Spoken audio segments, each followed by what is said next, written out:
Prioritetet e Aleancës Demokracie e Re janë këto: pensionet, shëndetësia, arsimi dhe riorganizimi i shtetit.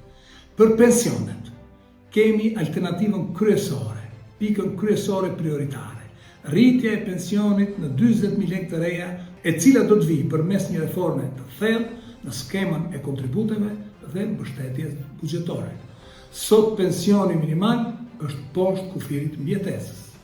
Shëndetësia duhet jetë e gjitha falas publike, me garantimin e barrave esenciale, trajtimeve bazë pa pagesë për të gjithë qytetarët.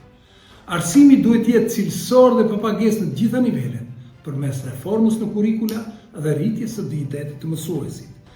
Riorganizimi i shtetit në funksion të qytetarëve, duke shkurtuar burokracinë, duke zvogluar administratën e tejfryrë dhe duke vendosur në bazë të karrierës meritokracinë.